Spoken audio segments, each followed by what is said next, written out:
Chapter number 5 है और ये है अर्थमेटिक प्रोग्रेशंस। देखो क्या होता है।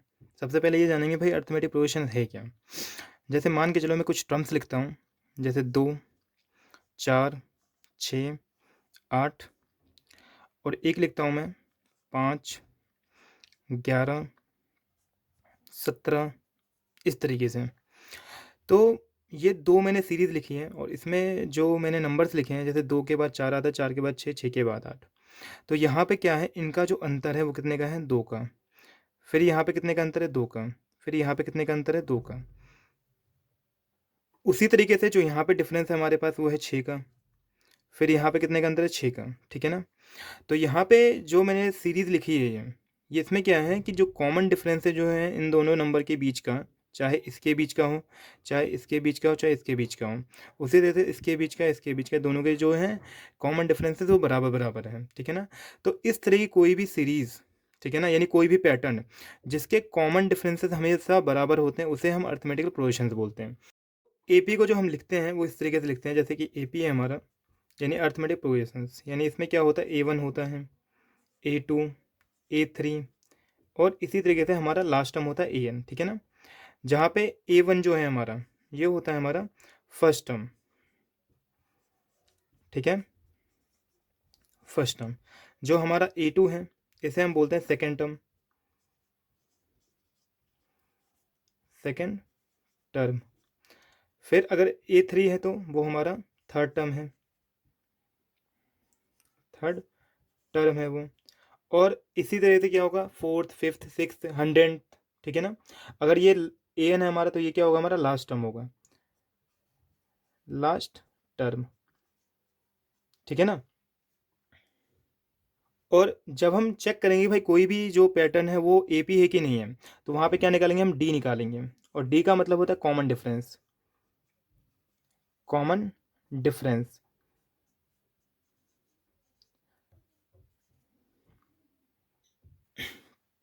जहाँ पे A2 माइनस A1, यानी कि नेक्स्ट में से जो नेक्स्ट टर्म होगा उसमें से पहला टर्म माइनस करेंगे हम। ठीक है।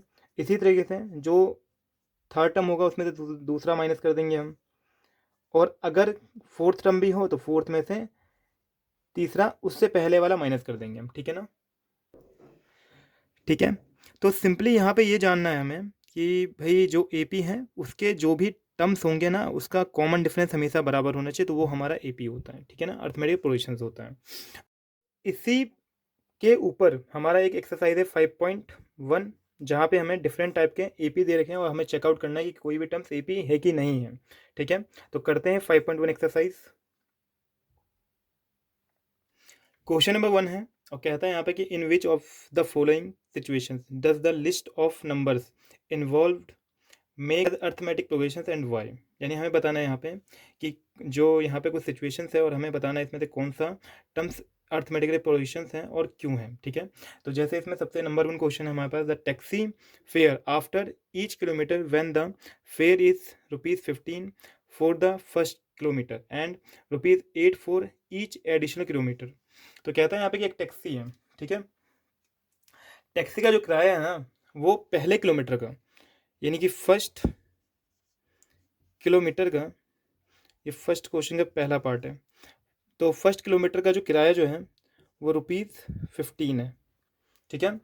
और जैसे जैसे किलोमीटर बढ़ता है, जैसे सेकेंड किलोमीटर आएगा तो इसका जो किराया जो है ना जितना भी पहले था, ठीक है, जैसे पहले ₹15 था तो उसमें कितना ऐड हो जाता है,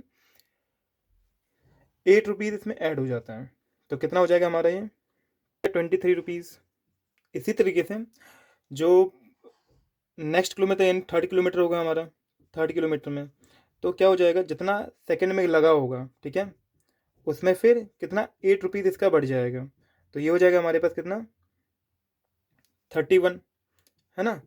तो बताना है कि ये जो पैटर्न हमारा बना यानी 15 का, 23 का और 31 का, 15, 23 और 31, तो क्या ये AP है, तो चेक कर लेते हैं। तो मैंने क्या कहा था कि AP चेक करने के लिए हमें देखना पड़ेगा कि जो कॉमन डिफरेंस जो है वो बराबर है कि नहीं है। और कॉमन डिफरेंस में क्या कहा था मैंने कि D निकालना पड़ेगा हमें। और D कैसे निकलेगा, जो नेक्स्ट टर्म है उसमें से पहले वाले टर्म्स को माइनस करना है। जैसे यहाँ पे दूसरा टर्म्स है और ये पहला टर्म्स है, तो 23 माइनस 15 करना पड़ेगा। और ये जो है ना, ये बराबर होना चाहिए, इसमें से इसको माइनस करने पे जो आएगा, यानी 31 माइनस 23। तो ये हो जाएगा हमारे पास कितना, 8 का, और ये किसके बराबर हो जाएगा, 8 का। तो यहाँ देखो, ये क्या है, 8 और ये 8 बराबर है, तो ये हमारा AP है। तो क्या लिखेंगे इसमें, तो जो 15 है, 23 है, 31 है, ये हमारा क्या है, form AP, because common difference is 8। ठीक है ना, तो ये हमारा एक AP फॉर्म करता है। क्वेश्चन नंबर 2 है, the amount of air present in a cylinder when a vacuum pump remove 1/4 of the air remaining in the cylinder eight A time. इसमें है कि एयर सिलेंडर है और उसका जो वैक्यूम पंप है ना, एक बार में उसमें से 1/4 पार्ट जो होता है वो रिमूव कर देता है। तो चेक करना है इसमें ये AP है कि नहीं है। तो है क्या क्वेश्चन में कि जैसे मान लो कि एक ना सिलेंडर है ये, और इसमें क्या है, जितना भी एयर है, जितना भी एयर इसमें है, उसमें से वॉक्यूम जो होता है ना, 1/4 पार्ट रिमूव कर देता है। ठीक है, तो मान लेते हैं कि जो टोटल हमारे पास है इसमें वो 1 है। ठीक है ना, टोटल जो एयर इसमें फिल है वो क्या है, 1 है। ठीक है, तो अगर एक बार में अगर इसमें से निकलता है, जितना भी होता है, जितना भी इसमें एयर होता है, उसका 1/4 पार्ट जो होता है वो एयर रिमूव कर देता है। तो जितना भी है उसमें से इसका 1/4 पार्ट, यानी कि टोटल का 1/4 पार्ट क्या होता है, रिमूव हो जाता है। तो रिमेनिंग निकालने के लिए करूँगा, इसमें से माइनस कर दूंगा, यानी 1 माइनस 1/4 टोटल का। तो क्या आ जाएगा हमारा, 1 माइनस 1/4 ही आएगा। तो फ्रैक्शन में है तो मल्टीप्लाई, तो 3 माइनस, तो 4 माइनस 1 अपॉन में कितना, 4, तो ये आ जाएगा हमारे पास 3/4। ठीक है, तो ये हमारा टर्म्स 1 हो गया और ये टर्म्स 2 हो गया। टर्म्स 3 में क्या होगा कि अब देखो, अगर 1/4 इसमें से निकल गया, ठीक है, 1/4 इसमें से निकल गया, यानी माइनस कर दिया मैंने टोटल में से, तो रिमेनिंग कितना बचा, 3/4। अब जो अब जो एयर निकलेगा, रिमूव होगा, वो 3/4 में से निकलेगा, यानी कि 3/4 टोटल है हमारे पास, और इसमें से क्या माइनस करूँगा, जितना भी एयर है, यानी 3/4 है, इसका कितना रिमूव होना है, 1/4 पार्ट।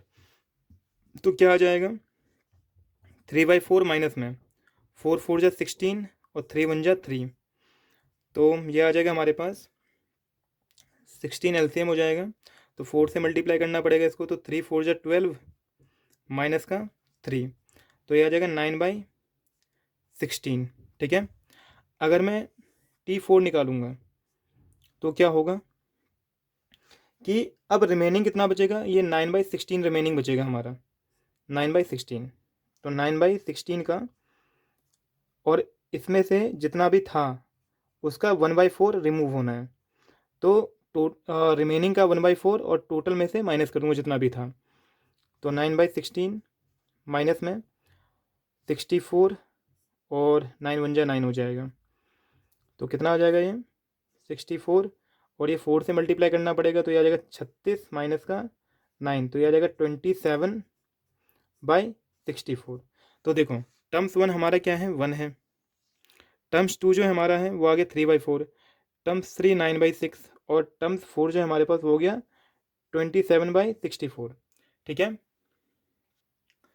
और अगर मैं इसको AP के तौर पे देखता हूँ, तो क्या होगा, सीरीज हमारा 1 होगा, 3/4 हो जाएगा, 9/16 हो जाएगा, और ये भी एक टर्म ले लेता हूँ, 27/64। तो देखना क्या होगा हमें इसमें कि जो कॉमन डिफरेंस जो है, यानी D जो है हमारा, वो बराबर है कि नहीं है, यानी 3/4 माइनस 1, और इसी तरीके से जो हमारा 9/16 है उसमें से माइनस करेगा ये वाला टर्म, 9/16 माइनस में 3/4, तो क्या आएगा हमारा, जैसे यहाँ पे क्या होगा, 4 से ही मल्टीप्लाई हो जाएगा,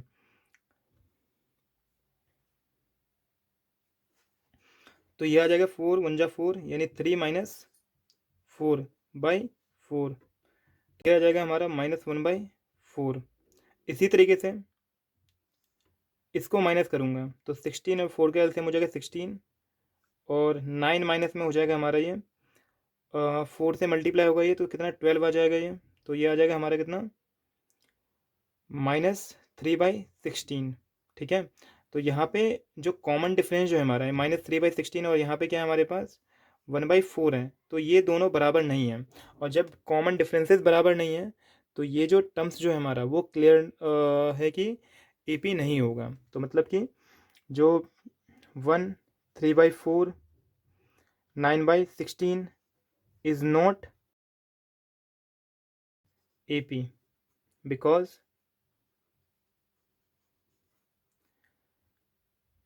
कॉमन डिफरेंस मतलब कि D इज नॉट इक्वल। ठीक है, तो ये हमें बताना था इस क्वेश्चन में। क्वेश्चन नंबर 3 है, और उसमें क्या आता है, the cost of digging a well after every metre is digging when it cost ₹150 for the first metre and rises by ₹15 for each subsequent metre. तो इसमें क्या है कि जो कॉस्ट है, cost of digging first metre, first metre में कितना है 150 है। ठीक है, जो कॉस्ट है सेकंड मीटर में वो उसका दाम बढ़ जाता है, और दाम बढ़ के कितना हो जाता है, जितना भी था पहले से उसमें 50 ऐड हो जाता है, तो कितना हो जाएगा 200 हो जाएगा। और इसी तरीके से जो कॉस्ट है हमारा थर्ड मीटर में वो हो जाएगा हमारा, जो भी था उसमें 50 ऐड हो जाएगा, तो कितना हो जाएगा 250 हो जाएगा। तो यहाँ पे क्या होगा कि जैसे पहले मीटर का 150 है, दूसरे मीटर का 200 है, तीसरे मीटर का 250 आ गया। तो यहाँ पे जब डी निकालूंगा तो डी में क्या हो जाएगा 200 माइनस 150, फिर बराबर होना चाहिए ये 250 माइनस 200 के, तो ये भी 50 होगा और ये भी 50 होगा। तो ये क्या है हमारा, ये एक एपी है। ठीक है, तो 150 200 and 250 and so on is AP because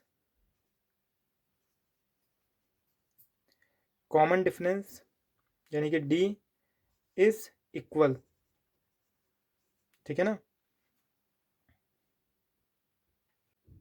question में 4 है, उसमें क्या आता है, the amount of money in the account every year when ₹10,000 is deposited at compound interest at 8% per annum. तो बताना है हमें इसमें कि जो मनी जो है अकाउंट में वो क्या होगा, ईपी है कि नहीं है।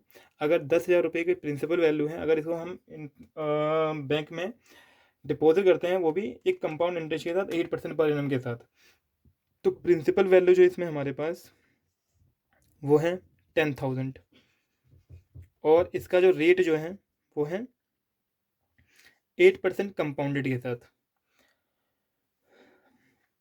और टाइम मान लो कि हर साल कितना होता है हमारा, यानी कि एन या टी बोल लो, ये कितना होता है हमारे पास एक साल में, देखना है हमें कितना होगा। तो जो इंटरेस्ट का जो फॉर्मूला होता है वो क्या होता है, PRT डिवाइडेड बाई 100। तो यहाँ पे जो प्रिंसिपल वैल्यू वो कितना है 10,000 है, 10,000 इंटू में जो रेट है हमारा 8% है, यानी 8 इन डिवाइडेड बाई 100, और टाइम जो है हमारा 1 है, तो ये आ जाएगा हमारे पास, जीरो से जीरो कैंसिल हो जाएगा, तो ये आ जाएगा 800। ठीक है, और जब मैं इसका अमाउंट निकालूंगा तो अमाउंट का फॉर्मूला क्या होता है, प्रिंसिपल प्लस में इंटरेस्ट होता है। तो प्रिंसिपल की वैल्यू 10,000 और प्लस में इंटरेस्ट की वैल्यू 800, तो ये हो जाएगा टोटल अमाउंट हमारे पास 1080। तो कंपाउंड इंटरेस्ट में क्या होता है कि जब मैं सेकेंड ईयर में जाऊँगा, यानी कि यहाँ पे ये फर्स्ट ईयर का था, ठीक है ना, ये जो अमाउंट आया हमारे पास वो फर्स्ट ईयर का था, तो सेकेंड ईयर का जब निकालूंगा तो उसमें क्या होगा सेकेंड ईयर में कि प्रिंसिपल वैल्यू ये हो जाएगी हमारी, यानी 10800 इंटू में जो रेट है हमारा 8% इंटू में टाइम, फिर क्या होगा नेक्स्ट ईयर का निकालो तो एक साल का, तो यहाँ कितना हो जाएगा फिर 0 से 0 कट जाएगा हमारा ये, और इसका मल्टीप्लाई 8 से करूँगा तो आ जाएगा 8 8 4 जा 64, 6 और 8, ठीक है, तो 684 आ जाएगा हमारा। और जब इसका अमाउंट निकालूंगा तो क्या हो जाएगा, प्रिंसिपल प्लस में इंटरेस्ट, तो ये हो जाएगा 10,800 प्लस इंटरेस्ट का अमाउंट 864, तो ये आ जाएगा हमारा 11664, ठीक है। तो अब क्या देखना है, अब हमें देखना है कि ये एपी है कि नहीं है। तो प्रिंसिपल वैल्यू 10,000, फिर हो गया ये 10,800, फिर 11664, तो कितना होगा जब मैं डी निकालूंगा इसमें, तो 10,800 यानी इसमें से इसको माइनस करूंगा तो ये आ जाएगा हमारे पास 10,800 माइनस में 10,000, तो यहाँ पे कितना आ गया हमारा 800 का आ गया।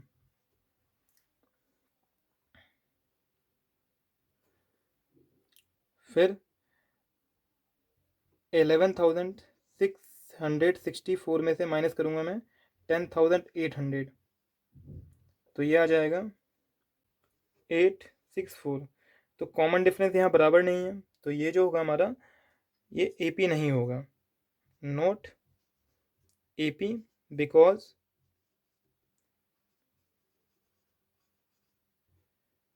डी इज नॉट इक्वल, ठीक है।